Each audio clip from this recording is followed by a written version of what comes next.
accusing the Wagner mercenary group of an armed rebellion, and he warns that those involved will be punished. The head of the Wagner group, Yevgeny Prigozhin, says his forces have taken control of Russian military facilities in the region of Rostov-on-Don.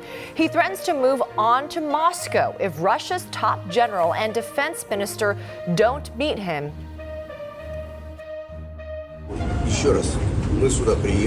Again, we came here. We want to receive the Chief of General Staff and Shoigu. Until they aren't here. Until they aren't here, we will be located here, blockading the city of Rostov, and we'll go to Moscow. President Putin calls the actions by Prigozhin a betrayal and a stab in the back to the Russian people, and he says those who follow him will pay the price. All those who deliberately chose the path of treachery, who prepared an armed mutiny, who chose the path of blackmail and terrorist methods will face inevitable punishment and will answer both to the law and to our people. We're following all of the developments on what's happening in Russia with our reporters and analysts around the world this morning. So let's start there with the latest on what's happening in Russia right now. CNN Chief International Security Correspondent Nick Payton-Walsh is tracking the developments for us. What is happening right now? We've never seen anything like this in Putin's Russia before. Quite unprecedented territory, a direct threat to his grip on power for 23 years. Now, at this stage, we are checking to see if the Wagner forces you heard about that are in Rostov, seen on the streets there, casually relaxed around key buildings. Remember, this is a military hub for the Russian war in Ukraine and forces across that southern region, to see if these forces are indeed trying to move, as they say they are, in the direction of Moscow. There are suggestions from some of their supporters that they may have got into the city of Voronezh, kind of halfway on the highway up towards Moscow. That is not confirmed and indeed denied by Kremlin-backed officials in that area. But at the same time, too, the governor of Voronezh has said that combat measures by the Russian military have indeed begun. That would be a suggestion that the Russian military are indeed taking on Wagner. Now, it's unclear the size of the Wagner force that has moved, but this all began on Friday with an extraordinary series of statements by their leader Yevgeny Prigozhin, essentially taking issue with the entire cause of Russia's war in Ukraine, saying that essentially Russians had been deceived and there wasn't a threat from NATO. Russians were not being persecuted. That was suddenly, it seemed, responded to by claims of an airstrike against a Wagner camp, probably inside of Ukraine. That's been denied by the Russian Ministry of Defense, but it's put into place this extraordinary series of events of Wagner forces, it seems, being taken from Ukraine and marching on a Russian military hub, Rostov-on-Don, and now it seems heading further. And the important thing to note here is, while perhaps Yevgeny Prigozhin may have begun all of this as a bid to take on the top brass of Russia's military, the Defense Minister Sergei Shoigu and Gerasimov, the Chief of Staff, now running that operation, it's now clearly him against Vladimir Putin. He's been utterly clear in his most recent statement that he thinks the president is mistaken to suggest this is a betrayal, and Putin was very clear that those who are now behind this insurrection have chosen the path of blackmail and terrorist methods and will face inevitable punishment. A suggestion in that speech from Putin, if you want to lay your arms down, there might be some succor, but frankly, straight up here, he was saying, we're going to put this down. The question is, can he? And how long does this go on for? Every hour essentially calls into question Putin's control of Russia, and more importantly, possibly too, for the world, quite how the war in Ukraine will play out in the hours ahead.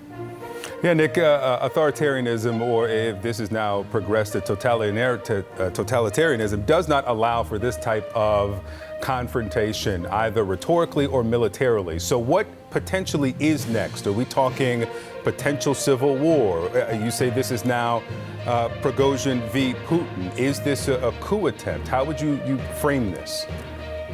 Look, this has become Prigozhin versus Putin. There's no doubt about it after the speech we heard from Putin and the response from Prigozhin. I think it would have been naive, frankly, for Prigozhin to think he could do something like this and will essentially occur the wrath of the Kremlin head and have that taken out instead on the top brass of Russia's military. Where do we go from now? Well, it comes down to really how much of Russia's beleaguered military, their special forces decimated after this ghastly war in Ukraine, where, frankly, mismanagement has been in evidence from the very first days. It was supposed to take 3 days. Now here we are 16 months in, and they're still labouring to try and hold parts of territory. It depends what's left of the Russian military to defend Putin. Do the special forces of the FSB, Russia's security services, feel they want to turn their guns on Prigozhin and the men around him, Wagner fighters who've lost thousands of colleagues in the fight for Bakhmut, who've put themselves up as the storied heroes? They're brutal fighters, make no mistake about it, but the storied heroes of Russia's frontline activity.